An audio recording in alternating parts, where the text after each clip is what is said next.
요한복음 16장 16절에서 24절 말씀을 제가 봉독하겠습니다.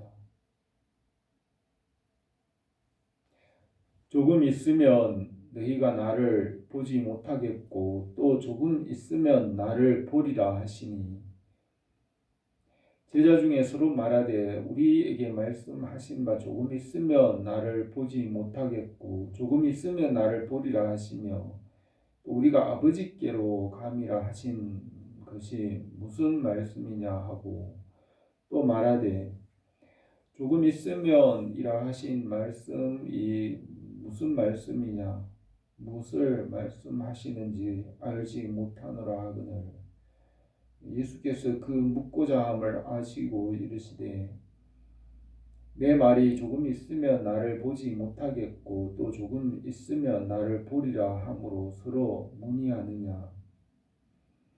내가 진실로 너희에게 이르노니 너희는 곡하고 애통하겠으나 세상은 기뻐하리라. 너희는 근심하겠으나 너희 근심이 도리어 기쁨이 되리라. 여자가 해산하게 되면 그 때가 이르렀으므로 근심하나 아기를 낳으면 세상에 사람 난 기쁨으로 말미암아 그 고통을 다시 기억하지 아니하느니라. 지금은 너희가 근심하나 내가 다시 너희를 보리니 너희 마음이 기쁠 것이요 너희 기쁨을 빼앗을 자가 없으리라. 그날에는 너희가 아무것도 내게 묻지 아니하리라. 내가 진실로 너희에게 이르노니 너희가 무엇이든지 아버지께 구하는 것을 내 이름으로 주시리라. 지금까지는 너희가 내 이름으로 아무것도 구하지 아니하였으나 구하라 그리하면 받으리니 너희 기쁨이 충만하리라. 아멘. 예수님께서 십자가를 지시기 전날 밤 목요일 저녁에 제자들과 마지막 만찬을 하신 후에 마가 요한의 다락방에서 나오셔서 겟세마네 동산으로 가시기 전에 말씀하신 것입니다. 겟세마네 동산으로 가시는 길인지 마가 요한의 다락방에서 나와서 겟세마네 동산 기드론 시냇가를 건너서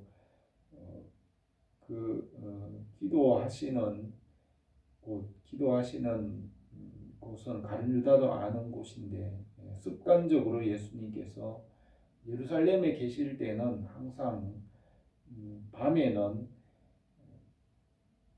예루살렘의 맞은편 기드론 시냇가를 건너서 감람산 그곳에 가셔서 밤을 세우셨습니다. 습관적으로 그렇게 하셨다고 하셨습니다. 그래서 예수님과 제자들이 예루살렘에 계실 때는 항상 습관적으로 예루살렘 언덕에서 기드론 시내를 건너서 맞은편에 보이는 감람산에 가셔서 그곳에서 습관적으로 기도하시면서 밤을 보내셨습니다. 그래서 제자들도 잘 알고 가룟 유다도 그것을 잘 알고 있었습니다. 아마 예수님께서 마가 요한의 다락방에서 나오셔서 기드론 시내로 가시기 전에 아마 몇 시간의 시간이 있었는데 그 동안에 말씀하신 것으로 보입니다. 요한복음 15장과 16장의 말씀인데, 요한복음 16장에서 예수님께서 이제 십자가를 지시고 부활하실 일에 대하여서 말씀하셨습니다. 예수님께서 오늘 이 본문 말씀에서는 십자가를 지시는 일과 부활하실 일에 대하여서 말씀하시기 위하여서 제자들에게 조금 있으면 너희가 나를 보지 못하겠고 조금 있으면 나를 보리라 하고 말씀하셨습니다. 이 말씀을 제자들이 알지 못하고 그 말이 무슨 뜻인지 예수님께 다시 물었습니다.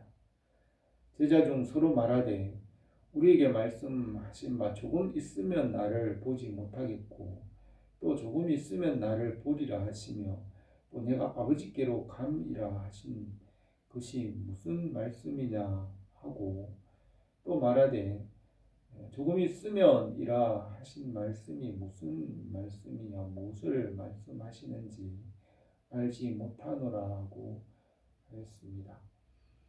예수님께서 그 십자가와 부활을 설명하시기 위하여서 조금 있으면 나를 보지 못하고 조금 있으면 나를 보리라 하고 이렇게 말씀하셨습니다.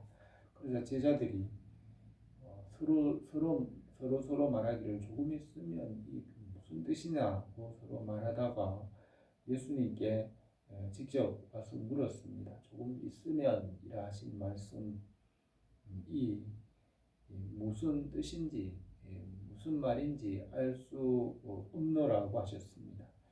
예수님께서 그 말씀을 아시고 조금 있으면이라고 하신 그 말씀을 설명하셨습니다. 조금 있으면이라는 말은 예수님께서 십자가를 지시고 죽으시고 무덤에 내려가시며 3일 동안 십자가 무덤에 계실 때를 말씀하시는 것입니다. 무덤에 3일 동안 계시는 그 3일 동안 조금 있는 동안 그 3일 동안은 예수님을 볼 수 없을 것이라는 것을 말씀하셨습니다. 19절에 예수님께서 그 묻고자 함을 아시고 이르시되 내 말이 조금 있으면 나를 보지 못하겠고 또 조금 있으면 나를 보리라 함으로 서로 문의하느냐. 내가 진실로 너희에게 이르노니 너희는 곡하고 애통하겠으나 세상은 기뻐하리라. 너희는 근심하겠으나 너희 근심이 도리어 기쁨이 되리라. 여자가 해산하게 되면 그 때가 이르렀으므로 근심하나 아기를 낳으면 세상에 사람 난 기쁨으로 말미암아 그 고통을 다시 기억하지 아니하느니라고 말씀하시면서 예수님께서 십자가를 지실 십자가에서 죽으시고 3일 동안 무덤에 계시고 3일 후에 부활하실 일에 대하여서 말씀하셨습니다. 예수님께서 십자가를 지시는 그 다음 날 새벽부터 그 하루에 일어날 일과 3일 동안 무덤에 있을 일에 대하여서 너희는 곡하고 애통하겠으나 세상은 기뻐하리라. 너희는 근심하겠으나 너희 근심이 도리어 기쁨이 되리라고 하였습니다. 3일째 3일 동안 제자들이 곡하고 애통하며 예수님의 십자가의 죽으심을 인하여 심히 근심하고 울면서 애통하고 세상은 기뻐하겠고 그동안 3일 동안 근심하겠으나 3일째 안식 후 첫날 주일날 아침에 예수님께서 부활하실 그때에는 너희 근심이 도리어 기쁨이 되리라고 하셨습니다. 주님께서 부활하시는 그날 아침에 근심하던 것이 도리어 기쁨이 되리라고 하였습니다. 주님의 부활에 대하여 말씀하시기를 여자가 해산하게 되면 그 때가 이르렀으므로 근심하나 아기를 낳으면 세상에 사람 난 기쁨으로 말미암아 그 고통을 다시 기억하지 아니하느니라고 하셨습니다. 예수님의 부활을 새 생명이 태어나는 여자가 아이를 낳으며 새 생명을 낳는 이 일에 비유하고 있습니다. 새 생명이 태어난다는 것은 굉장히 놀라운 일이고 기쁜 일입니다. 저도 이제 첫째 아이가 태어날 때 일을 기억하는데 새 생명이 태어난다는 것은 아주 기쁘고 놀라운 아주 신비로운 경험입니다. 새 생명이 태어나는 것입니다. 이것은 중생의 경험입니다. 거듭남의 체험. 한 영혼이 태어난다는 것은 아주 기쁘고 즐거운 일입니다. 여자가 해산하게 되면 이제까지 고통을 새 생명으로 인하여 잊어버린다고 하였습니다.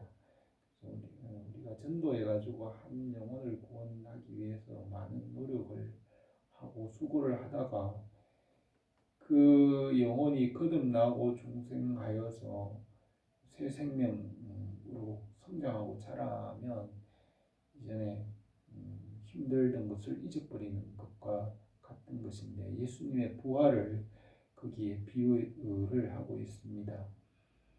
결국 거듭남 중생 예수님께서 영혼이 거듭난다는 그 거듭남의 근원 거듭나는 직접적인 원인은 예수님의 부활에 있는 것입니다. 부활을 믿을 때 영혼이 다시 태어나는 것입니다. 저도 신학을 공부할 때 왜 어떤 이유로 영혼이 거듭나게 되는가, 부활의 원인이 중생의 원인이 어디에 있을까라는 생각을 했습니다. 그러면서 이 중생의 직접적인 원인은 부활, 예수님의 부활을 믿는 것입니다. 예수님의 부활 하신 것, 예수님께서 십자가에 죽으시고 부활하셨다는 것을 그 사람이 믿을 때 영혼이 거듭납니다. 보통 예수 영접을 영접 기도해야 된다 이렇게 말을 하지만 영접 기도할 때 그 사람이 영접 기도해서 기도하는 순간 즉시 하나님의 자녀가 된다 그렇게 말을 하고 영접 기도 하게 하지만 사실 영접 기도한다고 해서 그 사람이 거듭나고 그렇지는 않습니다. 영접 기도해도 다시 옛사람으로 살아가는 사람 많이 있습니다. 그러나 영접 기도가 아니고 예수님께서 부활하신 것을 믿는 그것이 중생의 직접적인 원인입니다. 영혼이 거듭나고 살아가는 직접적인 근원적인 원인은 예수님께서 부활하셨다는 그 사실, 그 부활을 믿을 때 아기가 태어나듯이 중생하는 원인, 직접적인 근원적인 원인이 되는 것입니다. 그래서 영혼이 거듭나는 것, 그것은 그 사람이 예수님께서 십자가에 죽으시고 부활하셨다는 그것을 믿어야 됩니다. 예수님께서 말씀하시기를 나는 부활이요 생명이니 살아서 나를 믿는 자는 영원히 죽지 않으며 죽은 자는 살겠고 또 살아서 믿는 자는 영원히 죽지 아니하리라. 부활을 믿어야 그 부활이 예수님의 그 부활하심을 믿는 것이 중생의 근원이고 생명의 근원, 영원히 사는 것의 근원이 됩니다. 부활이 생명의 근원이 됩니다. 그래서 예수님께서 여자가 해산을 하게 되면 때가 이르렀으므로 근심하나 아기를 낳으면 세상에 사람 난 기쁨으로 말미암아 그 고통을 다시 기억하지 않으리라. 이것은 예수님께서 부활하신 것을 보는 제자들, 부활의 주님을 만나는 것입니다. 바울이 다메섹으로 가는 길에 부활의 주님을 만났습니다. 그것이 영혼이 사는 직접적인 근원적인 원인이 되는 것입니다. 지금은 너희가 근심하나 내가 다시 너희를 보리니 너희 마음이 기쁠 것이요 너희 기쁨을 빼앗을 자가 없으리라. 지금은 근심하는 것입니다. 지금은 십자가를 지시기 전날 밤입니다. 이제 예수님께서 십자가를 지실 것입니다. 그때 지금은 예수님이 십자가를 지시기 전이니까 근심하게 되겠지만은 주님께서 십자가를 지시고 3일 동안 무덤에 있은 후에 다시 너희가 나를 보리라. 부활하신 주님을 다시 보게 될 것입니다. 너희 마음이 기쁠 것이며 그 기쁨은 이 세상이나 누구도 빼앗지 못하리라. 주님께서 부활하심으로 죽음과 사망의 권세를 이기시고 부활하신 그 주님을 만나는 그 기쁨은 이 세상의 죽음의 권세나 사망의 권세를 깨뜨리신 부활의 기쁨으로 누구도 빼앗지 못하리라. 그날이라고 하였습니다. 그것은 부활하신 주님을 만나는 날, 성령께서 일하시는 날, 오순절 이후 성령께서 일하시는 그때를 말합니다. 그날을 자주 말하고 있습니다. 구약의 요엘서에서도 그날을 말하는데 그날은 예수님의 부활의 날, 성령께서 일하시는 날을 말합니다. 오순절 성령 강림 이후를 그날이라고 말합니다. 그날은 예수님의 부활 생명의 능력이 나타나는 날입니다. 그날에는 너희가 아무것도 내게 묻지 아니하리라. 내가 진실로 너희에게 이르노니 너희가 무엇이든지 아버지께 구하는 것을 내 이름으로 주시리라.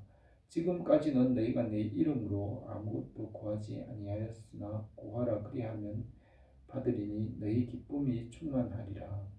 그날입니다.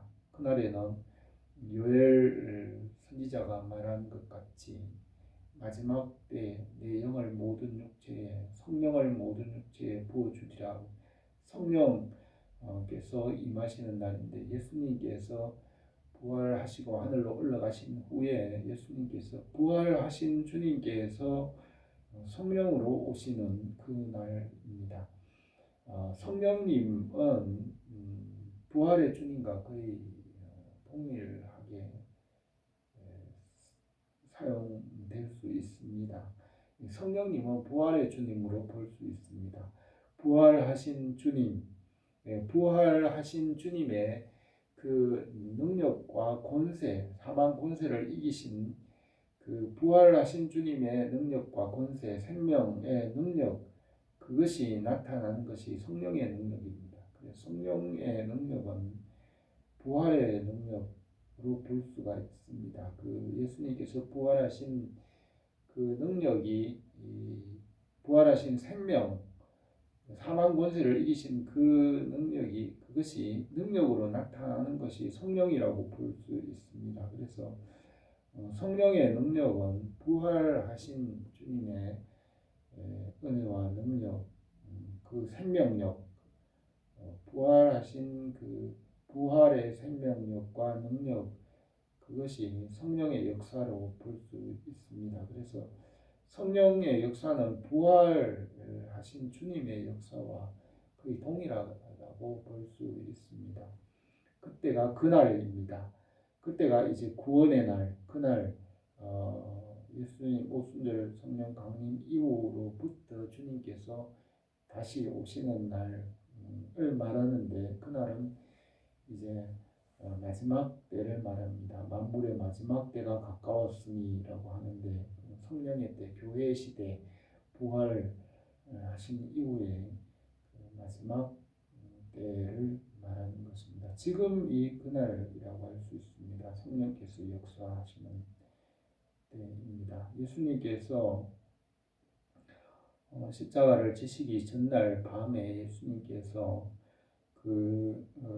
십자가를 지실 일과 부활에 관해서 말씀하시기 위하여서 조금 있으면 너희가 나를 보지 못하겠고 조금 있으면 나를 보리라고 말씀하시고 십자가와 부활을 설명하셨습니다.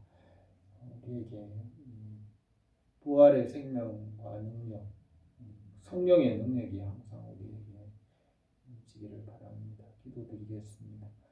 은혜로우신 우리 하나님 아버지, 우리에게 오늘도 주님의 부활의 은혜와 능력, 성령의 역사가 항상 풍성하게 하옵소서. 예수님의 이름으로 기도드립니다. 아멘.